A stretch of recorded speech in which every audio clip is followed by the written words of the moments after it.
ಅಂಬಿಕಾ ಏನ್ ಮಾಡ್ತಾ ಇದ್ದೀರಾ? ಅಲ್ಲ ನಿನ್ನ ಗೆಳತಿಯರೆಲ್ಲ ಬಂದು ಅಲ್ಲಿ ದೇವಸ್ಥಾನದಲ್ಲಿ ಕೂತಾರೆ. ಇನ್ನ ಶೃಂಗಾರ ಮಾಡೋದು ಮುಗಿಸಿಲ್ಲ. ಅಂಬಿಕಾ ಹುಡುಗಿ ಇಷ್ಟೊಂದು ಅಲಂಕಾರ ಮಾಡ್ಕೊಳ್ತಾ ಇದ್ದಾರೆ, ತಿಳ್ತಾ ಇಲ್ಲ. ಅಲ್ಲ ಬೇಗ ಬಾರಮ್ಮ ಅಂಬಿಕಾ, ಏನ್ ಮಾಡ್ತಾ ಇದ್ದೀಯಾ?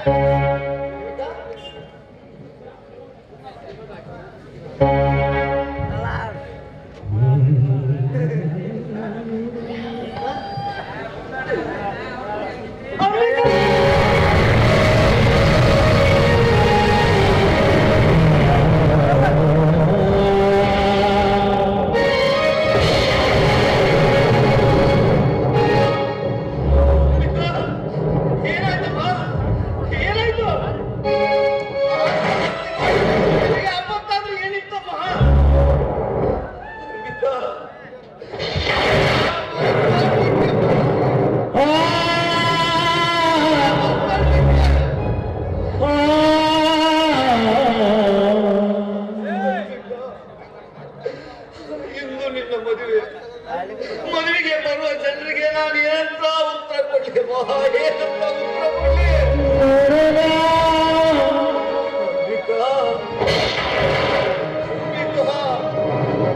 ಯಾಕಮ್ಮ ನನಗೆ ಮೋಸ ಮಾಡಿಬಿಟ್ಟೆ? ಆತ್ಮಹತ್ಯೆ ಮಾಡಿಕೊಳ್ಳುವಂತ ಆಪತ್ತಾದ್ರೂ ಏನಿತ್ತಮ್ಮ?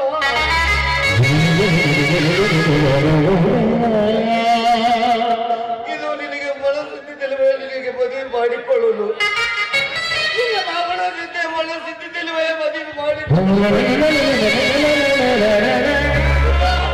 ಈ ಹೆತ್ತಪ್ಪ ನಿನಗೆ ಏನಾದರೂ ತಪ್ಪು ಮಾಡಿದೆ ಅಲ್ವಾ?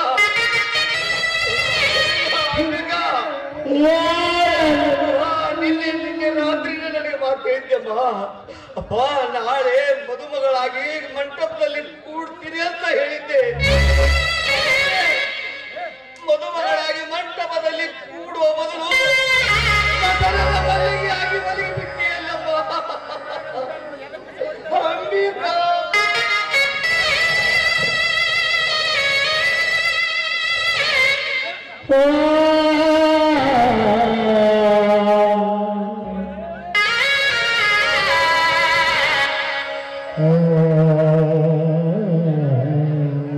ಪ್ರೀತಿಯ ಹೆತ್ತವನಾದ ರುದ್ರಪ್ಪನಿಗೆ ನಿಮ್ಮ ಮುದ್ದು ಮಗಳಾದ ಅಂಬಿಕಾ ತಿಳಿಸುವುದೇನೆಂದರೆ, ಹೆತ್ತ ತಾಯಿ ತೀರಿಕೊಂಡ ಮೇಲೆ ನನ್ನನ್ನು ಮುದ್ದಾಗಿ ಬೆಳೆಸಿ ನನಗೆ ವಿದ್ಯಾಭ್ಯಾಸ ಕಲಿಸಿದ್ರಿ. ನನ್ನ ಒಪ್ಪಿಗೆಯಂತೆ ನನ್ನ ಪ್ರಿಯತಮನೊಂದಿಗೆ ಮದುವೆ ಮಾಡಲು ಮುಂದಾದರೆ ಈ ನಿಮ್ಮ ಉಪಕಾರ ನಾನು ಯಾವತ್ತೂ ಮರೆಯಲಾರೆ ಅಪ್ಪ. ಆದರೆ ಮದುವೆಯ ಮೊದಲ ದಿವಸ ನನ್ನ ಜೀವನದಲ್ಲಿ ನಡೆಯಬಾರದ ಕೆಟ್ಟ ಘಟನೆ ನಡೆದು ಹೋಯಿತು. ಮನೆಯಲ್ಲಿ ನೀವು ಯಾರೂ ಇರಲಿಲ್ಲ. ಯಾರು ಇಲ್ಲದ ಸಮಯದಲ್ಲಿ ಈ ಊರಿನ ನ್ಯಾಯಾಧೀಶರೆಂದು ಕೊಂಡ ಧನರಾಜ್ ಧಣಿ ಮಗ ಮಹಾಂತೇಶ್ ನಮ್ಮ ಮನೆಗೆ ಬಂದು ಕಾಮದ ಕೆಟ್ಟ ವಿಚಾರದಲ್ಲಿ ಶೀಲವೆಂಬ ಹಾಲಿನಲ್ಲಿ ಕಾಮವೆಂಬ ಹುಳಿ ಹಿಂಡಿ ನನ್ನನ್ನು ಅಪವಿತ್ರಗೊಳಿಸ್ಬಿಟ್ನಪ್ಪ. ಅಪವಿತ್ರವಾದ ಈ ನನ್ನ ದೇಹವನ್ನ ಮತ್ತೊಬ್ಬರಿಗೆ ಒಪ್ಪಿಸುವುದು ಮಹಾಪಾಪವೆಂದು ಭಾವಿಸಿ ಇಂದು ಬೆಳಗ್ಗೆ ನಿಮ್ಮನ್ನ ಬಿಟ್ಟು ನಾನು ದೂರ ಹೋಗ್ತಾ ಇದ್ದೀನಿ. ವಿಷ ಸೇವಿಸಿ ಆತ್ಮಹತ್ಯೆ ಮಾಡಿಕೊಂಡೆ. ದಯವಿಟ್ಟು ನನ್ನನ್ನು ಕ್ಷಮಿಸ್ಬಿಡಿ ಅಪ್ಪ, ಕ್ಷಮಿಸ್ಬಿಡಿ.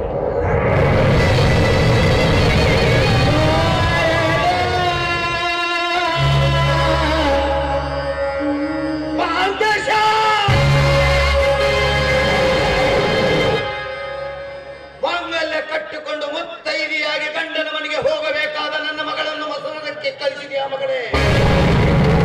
ನಿನ್ನ ಜೀವ ನನ್ನ ಕಣ್ಣಲ್ಲಿ. ಇನ್ನು ನೀನು ಬದುಕಬಾರ್ದು, ಈ ಭೂಮಿ ಮೇಲೆ ಬದುಕಬಾರ್ದು.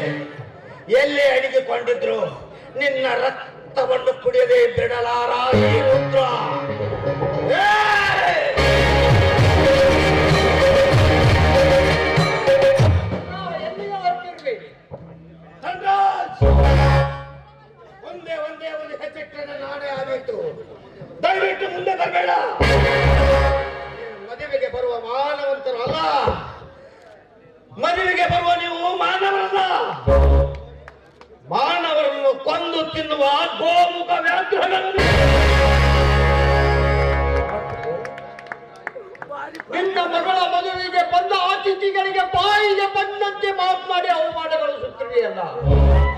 ಯಾಕೆ? ಏನಾಗಿದೆಯೋ ನಿನಗೆ? ನಮ್ಮನ್ನು ಕಂಡ್ರೆ ಹೆದರಿ ನಡುಗುತ್ತಿದ್ದಿ.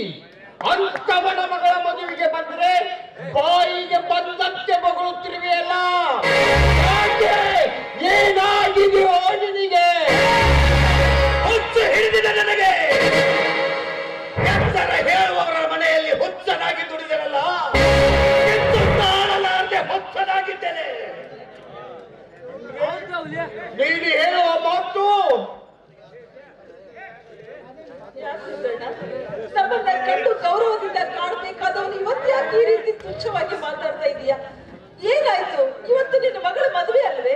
ಮದುವೆ ಮದುವೆ ಎನ್ನುವ ಮೂರಕ್ಷರ ಮುಗಿದು ಹೋಯ್ತು ತಾಯಿ, ಮುಗಿದು ಮದುಮಗಳಾಗಿ ಮಂಟಪದಲ್ಲಿ ಕೂಡಬೇಕಾದ ನನ್ನ ಮಗಳು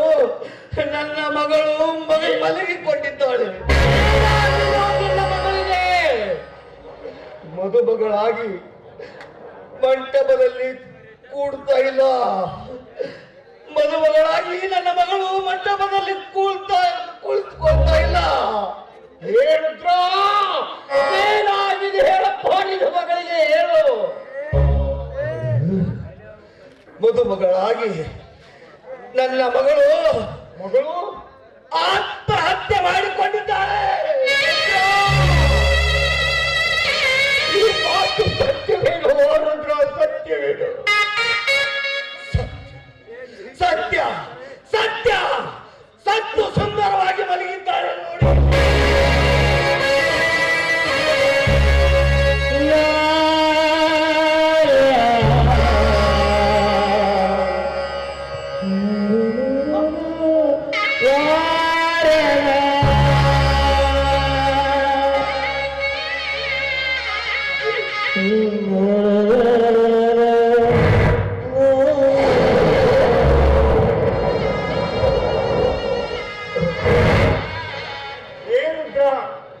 ನಿನ್ನ ಮಗಳು ಆತ್ಮಹತ್ಯೆ ಮಾಡಿಕೊಳ್ಳುವಂತ ಆಪತ್ತಿ ಏನಿತ್ತಪ್ಪ ನಿನ್ನ ಯಾತಕ್ಕಾಗಿ ಆತ್ಮಹತ್ಯೆ ಮಾಡಿಕೊಂಡ್ರು? ಯಾವ ಅವಮಾನಕ್ಕಾಗಿ ಆತ್ಮಹತ್ಯೆ ಮಾಡಿಕೊಂಡ್ರು? ಹೇಳು ರುದ್ರ, ಹೇಳು. ಆಪತ್ತು, ಅವಮಾನ, ಅಪಮಾನ ಎಂದು ತಂದುಕೊಂಡವರಲ್ಲ ನನ್ನ ಮಗಳು. ಅಪಮಾನ ಮಾಡಿ ಅವಮಾನಗೊಳಿಸಿ ಆಪತ್ತು ಒದಗಿಸಿ ಅತ್ಯಾಚಾರ ಮಾಡಿದವನು ಯಾರವನು? ಚಾಂಡಾಲ. ನಿನ್ನ ಮಗಳ ಆತ್ಮಹತ್ಯೆಗೆ ಕಾರಣಕರ್ತರಾದ ಆ ಕುಲಘಾತಕ ಯಾರು? ಆ ಕುಲಘಾತಕ ಬೇರೆ ಯಾರು ಅಲ್ಲ, ನಿಮ್ಮ ಹೊಟ್ಟೆಯಲ್ಲಿ ಹುಟ್ಟಿದ ನಿಮ್ಮ ಮಗ ಮಹಾದೇವ.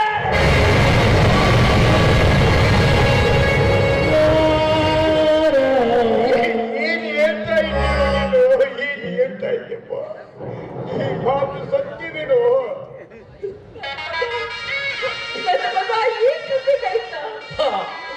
ಮಗ ಮಾಡಿದ ದುರಂತವಿದು. ನೋಡು,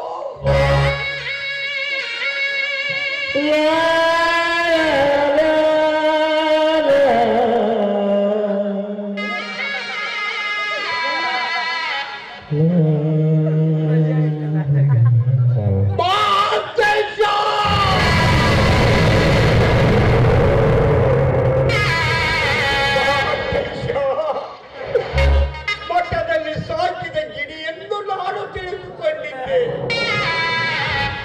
ಆದ್ರೆ ಕಟುಕರ ಮಾಂಸ ತಿನ್ನುವ ಹತ್ತು ನೀನು ಆಗ್ತಿ ಅಂತ ನಾನು ತಿಳ್ಕೊಂಡಿದ್ದೆ.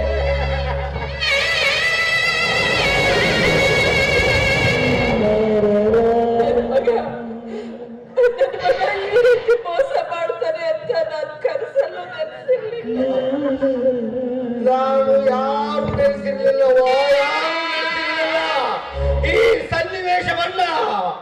ನೋಡು, ಕನಸು ನನಸಿ ಮಾಡಿಕೊಂಡು ಹೋದವಳು ಇಲ್ಲಿಲ್ಲ.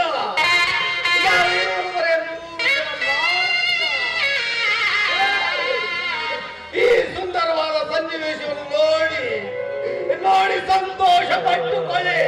ಯಾಕಂದ್ರೆ ಇಂಥ ಸನ್ನಿವೇಶ ನಿಮಗೆ ಮುಂದೆ ನಿಲ್ಲಲಾರದು. ಬಡವನ ಮನೆ ಹಾಳಾದರೆ ಬಂದ ಬೆಳೆಯುವ ಮನೆಗೆ ಕೋಪ ಬರುವ ಎಂದು ಮಾತು ಸುಳ್ಳಾಗಲಿಲ್ಲ. ನಿನಗೆ ಏಕವಚನದಿಂದ ಮಾತನಾಡಿದ್ರೆ ನಿನಗೆ ಅಪಮಾನವಾಗುವುದಲ್ಲವೇ? ಯಾಕಂದ್ರೆ ಮಾನವಂತರ ಮನೆತನದ ಮುತ್ತುಗಳು ನೀವು. ನಿಮಗೆ ಮದುವೆಯಾಗಿ 3 ವರ್ಷ ಕಳೆದರು, ನಿಮಗೆ ಮಕ್ಕಳಾಗಲಿಲ್ಲ ಅಂತ ನಾನು ದೇವರ ಹತ್ತಿರ ತುಪ್ಪದಂಶದ ಮಾತಿನಂತ ಹರಕೆ ಬಂದೆ. ನಂಬಿದವರಿಗೆ ವಿಷ ಕೊಟ್ಟು ಹೋದ ನಿಮ್ಮ ಮಗ.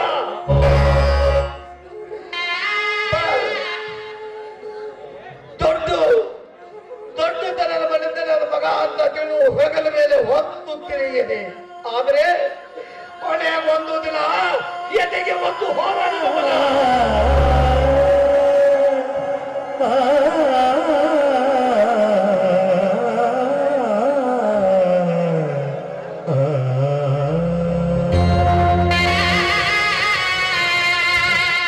ನಾನು ಎಷ್ಟೇ ನಿಮ್ಮ ಮನೆಯಲ್ಲಿ ನಿಷ್ಠೆಯಿಂದ ದುಡಿದ್ರು ನನ್ನನ್ನು ನೀವು ಯಾರು ನಂಬಲಿಲ್ಲ. ಈ ನಿಮ್ಮ ಉಪಕಾರವನ್ನು ನಾನು ಈ ಜನ್ಮದಲ್ಲಿ ತೀರಿಸಲಿಕ್ಕೆ ಮರಿಲಿಕ್ಕೆ ಸಾಧ್ಯವೇ ಇಲ್ಲ. ಧನರಾಜ್, ನನಗೆ ಮಾತು ಹೇಳಿದ್ದೆ, ದುಡಿಯುವ ಮನೆಯಲ್ಲಿ ಆಳ ಮಕ್ಕಳು ಎಂದು ಯಜಮಾನ ಆಗ್ಲಾರ ಅಂತ. ಆಳ ಮಗನೇ ಯಜಮಾನನೇ. ಅಲ್ಲ, ಎಷ್ಟೇ ನಿಮ್ಮ ಮನೆಯಲ್ಲಿ ನಿಷ್ಠೆಯಿಂದ ದುಡಿದ್ರು ನೀವು ನನ್ನೊಬ್ಬನ ಮನೆಯ ಮಕ್ಕಳಂತೆ ನೀವು ಕಾಣಲಿಲ್ಲ. ಆದ್ರೆ ಈ ಬಡವನ ಮನೆಯನ್ನು ಮುರಿದು ಬಿಟ್ಟಿರಿ. ನಿಮಗೆ ಏನಂತ ಕರಿಬೇಕು? ಏನಂತ ಕರಿಬೇಕು? ನಂಬಿದವರ ಕುತ್ತಿಗೆ ಕತ್ತರಿಸುವ ತಾಯಿ ಗಂಡು ಮಕ್ಕಳು ನೀವು.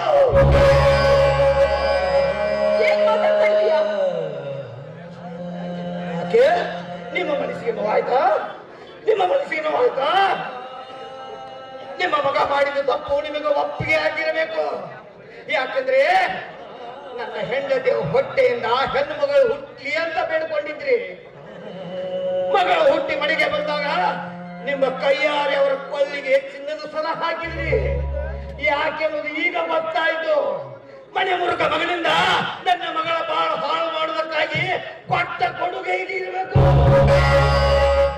ಇಂದು ನಿಮ್ಮ ಉಪಕಾರವನ್ನು ನಿಮ್ಮ ಮಗನಿಂದ ತೀರಿಸಿಕೊಂಡು ಬಿಟ್ರಿ. ಧನರಾಜ್, ಯಾಕೆ ಮೌನವಾಗಿದ್ದೀಯಾ? ಮಾತಾಡೋ. ನಾಲಿಗೆ ನಾಚಿಕೊಂಡಿದ್ದೆ, ಧೈರ್ಯ ಹೆದರಿಕೊಂಡಿದ್ದೆ, ಮಾತಾಡುವ ರೀತಿ ತಪ್ಪಿ ಹೋಯಿತೆ. 40 ಹಳ್ಳಿಯ ನ್ಯಾಯ ಹೇಳುವ ನ್ಯಾಯವಂತರು, ನೀತಿವಂತರು, ಮಾನವಂತರು. ಆದರೆ ಮಾನವಂತರ ಮನೆತನದ ಅಂಗಳದಲ್ಲಿ ಒಂದು ಹಾವು ಹುತ್ತು ಮಾಡಿದ್ದು ನಿಮಗೆ ಗೊತ್ತಾಗ್ಲಿಲ್ವೇ? 10 ಜನರಿಗೆ ಬೊಟ್ಟು ಮಾಡಿ ಅಮೃತ ಕುಡಿಸ್ತಿದ್ರಿ. ಆದ್ರೆ ನಿಮ್ಮ ಮನೆಯ ಹುತ್ತಿನಲ್ಲಿರೋ ಹಾವು ನಮಗೆ ವಿಷ ಕುಡಿಸಿತು. ಎಂತವರಾಗಿ ನಿಮಗೆ ಅರ್ಥವಾಗಿಲ್ವೇ? ಗೊತ್ತಾಗ್ಲಿಲ್ಲವೇ? 10 ಜನರಿಗೆ ನ್ಯಾಯ ಹೇಳ್ತಿದ್ರಿ. ಆದ್ರೆ ನಿಮ್ಮ ತಟ್ಟೆ ತಿನ್ನುವ ಎಡೆಯಲ್ಲಿ ಹಂದಿ ಸದ್ದಿ ಬಿದ್ದುದು ನಿಮಗೆ ಕಾಣಿಸ್ತಿದೆ.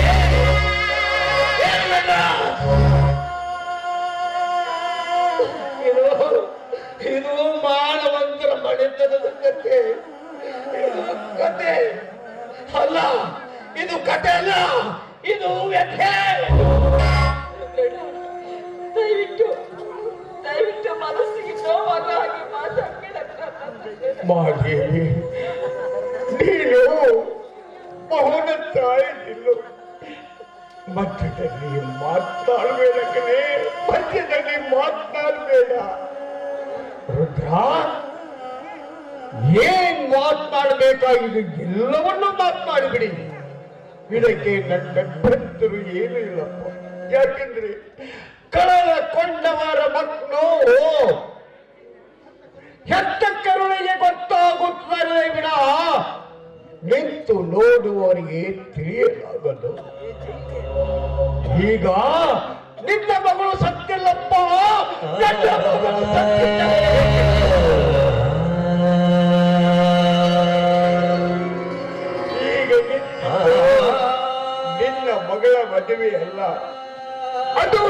ಮಗಳ ಮದುವೆ. ತಪ್ಪು ಯಾರೇ ಮಾಡಿರಲಿ, ತಪ್ಪು ತಪ್ಪೇ. ತಪ್ಪು ಮಾಡಿದ ಮನುಷ್ಯ ಎಷ್ಟೇ ದೊಡ್ಡವನಾಗಿದ್ದರೂ ಸಣ್ಣವನಾಗಲೇಬೇಕು. ರುದ್ರ, ನನ್ನ ಮಗ ಮಾಡಿದ ಕೃತಿಯನ್ನು ಮೆಚ್ಚಿಕೊಳ್ಳುವಂತ ಮೂರ್ಖ ನಾನಲ್ಲ ಕಣೋ, ನಾನಲ್ಲ. ತಪ್ಪು ಮಾಡಿದ ಮನುಷ್ಯ ಎಷ್ಟೇ ದೊಡ್ಡವನಾದರೂ ಚಿಕ್ಕವನಾಗ್ತಾನೆ ಎಂದು ಅರ್ಥ ಮಾಡಿಕೊ ರುದ್ರ. ಈಗ ನೀನು ಬಾಯಿ ಮಾತಿನ ಪೆಟ್ಟಿನಿಂದ ಒಡೆಯುವುದಕ್ಕಿಂತ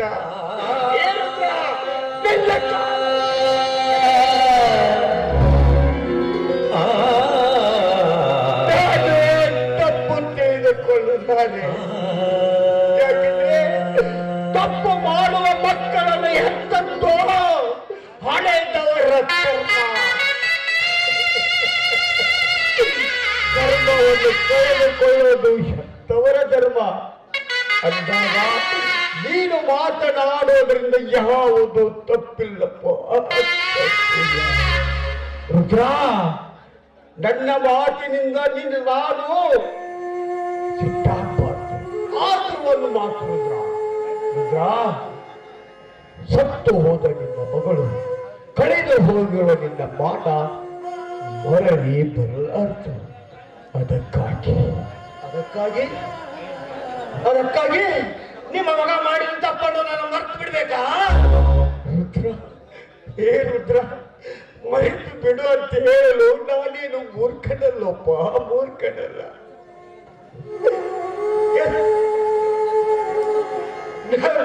ನನ್ನ ಮಗ ಮಾಡಿದ ತಪ್ಪಿಗೆ ನನಗೆ ಶಿಕ್ಷೆ ಕೊಡಲು ಬಿಡು.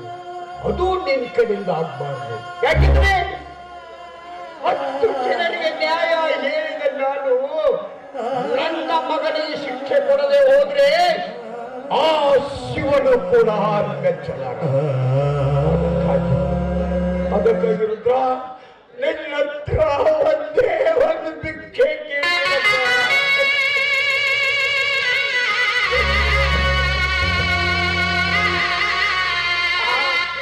ಇಲ್ಲಂತೆ ಬೇಡಪ್ಪ, ಇಲ್ಲಂತೆ. ಏನ್ ಹೇಳಿ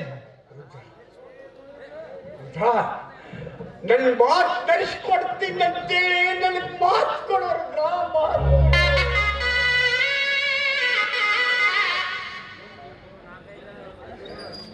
ಏನ್ ಕೇಳಬೇಕು ಕೇಳಿ ರುದ್ರ. ಸತ್ತು 40 ಹಳ್ಳಿಗಳಲ್ಲಿ ನ್ಯಾಯ ಹೇಳಿದ ನ್ಯಾಯವಂತರ ಮನೆತನದ ನಮ್ಮದು. ಇಂಥ ಮನೆತನದಲ್ಲಿ ಹುಟ್ಟಿದ ಮಗ ಇಂಥ ಕೀಳು ಕೆಲಸ ಮಾಡಿದ್ದಾರೆಂದ್ರೆ ನಮ್ಮ ಮನೆತನದ ಮಾನವೇ ಬಂಡುಪಾಲಾಗಿದೆ.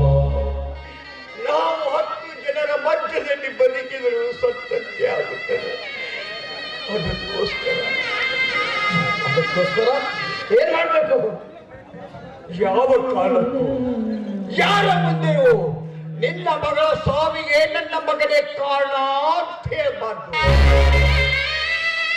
ಇದು ಆತ್ಮಹತ್ಯವಲ್ಲ, ಆಕಸ್ಮಿಕ ಸಾವು ಎಂದು ಹುಚ್ಚಾಗಬೇಕು. ಮದುವೆಗೆ ಬಂದ ಜನರಿಗೆ ಹೇಳಿಕೊಳಿಸುವ ಜವಾಬ್ದಾರಿ ನಿನ್ನದು. ನಿನ್ನ ಮಗಳ ಸಾವಿನಿಂದ ನನ್ನ ಮನೆತನ ಮಾಡ ಹೋಗ್ಬಾರ್ದು ಅಂತ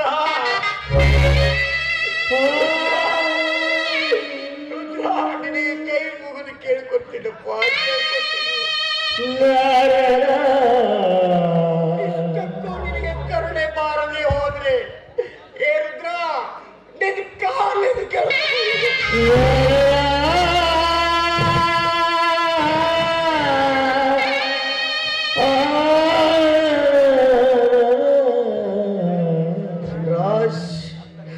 ಅತ್ತರೆ ಕಣ್ಣೀರು ಬರುವುದು ಸ್ವಾಭಾವಿಕ. ಆದ್ರೆ ಅತ್ತರು ಕಣ್ಣೀರು ಬರದಂತೆ ಅಳು ಅನ್ನುವಂತ ಆಗಿದೆ ನಿಮ್ಮ ಮಾತು. ಇದು ಅನಿವಾರ್ಯ, ಏನ್ ಮಾಡಕ್ಕಾಗಲ್ಲಪ್ಪ. ಕೈ ಸುಟ್ಟ ದೀಪದ ಕೋಪಕ್ಕೆ ರುದ್ರ ಪಣತೆಯನ್ನು ಒಡೆಯಬಾರ್ದು. ರುದ್ರ, ಮಗ ಮಾಡಿದ ತಪ್ಪಿಗೆ ನಮ್ಮ ಮನೆತನದ ಮಾನವನ್ನೇ ಕಳಿಬೇಡ. ನೀನು ಆ ಮನೆಯ ಅನ್ನ ಊಟ ಮಾಡಿದೀಯ. ಇದು ಒಂದು ಮಾತನಾಡಿಸ್ಕೊಡು ಅಂತ ನನ್ನ ಕೈ ಮುಗಿದು ಬೇಡ್ಕೊಳ್ತೀನಿ. ಮಹಾದೇವಿ, ನಮ್ಮ ಮಣಿತನ ಬಿಟ್ಟು ಈ ರುದ್ರನ ಅಭಿಮಾನ ನಿನ್ನ ಮಗ ಮಾಡಲಿಲ್ಲವಲ್ಲಿ. ಮೊದಲು ನೀನು ಅರ್ಥ ಮಾಡ್ಕೋ. ಆ ರುದ್ರ ನಿನ್ನ ಮಗಳ ಅಂತ್ಯಕ್ರಿಯೆ ವ್ಯವಸ್ಥೆ ನೀನು ಮಾಡು. ಮದುವೆಗೆ ಬಂದ ಜನರಿಗೆ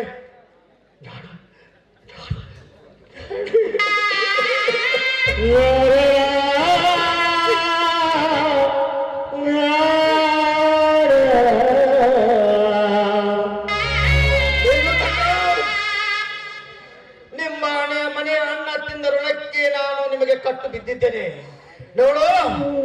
ಆದ್ರೆ ನಿನ್ನ ಮಗ ಮಾಡಿದ ತಪ್ಪಕ್ಕೆ ಶಿಕ್ಷೆ ಕೊಡದೆ ಹೋದ್ರೆ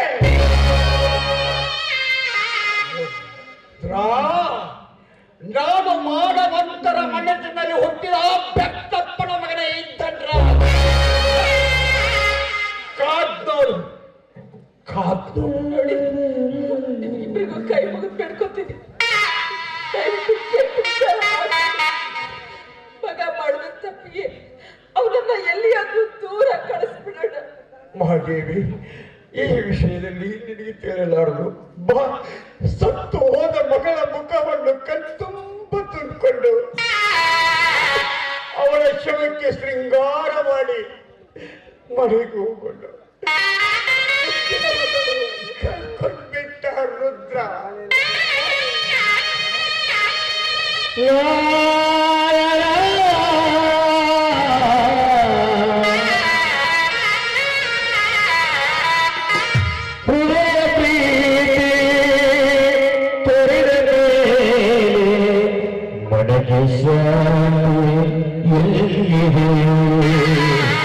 ಮನಕ್ಕೆ ಸ್ವಾಮಿ ಹಕ್ಕಿಗೂಡು ಬಿಟ್ಟರೆ ಹಕ್ಕಿಗೂಡು ಬಿಟ್ಟರೆ ಭೂಮಿಗೆ ಭೂಮಿಗೆ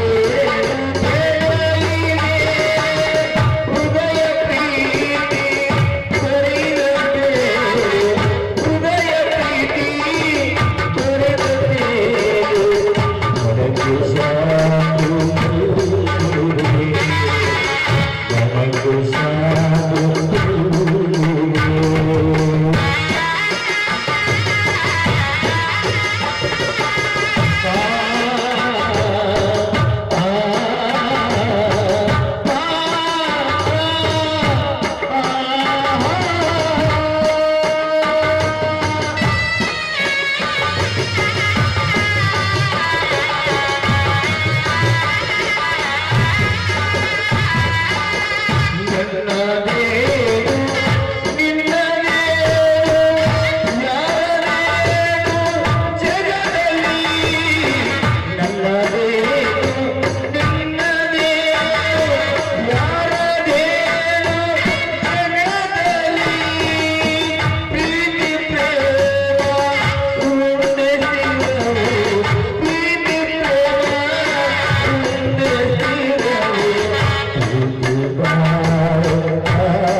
ದುರಂತಕ್ಕೆ ಮಾಡಿಬಿಟ್ಟೆ.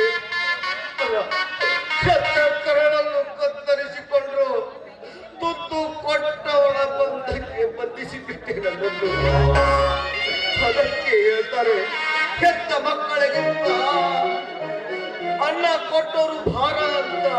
ಅಮ್ಮ ಮಗಳೇ, ಈ ತಂದೆ ಈಗ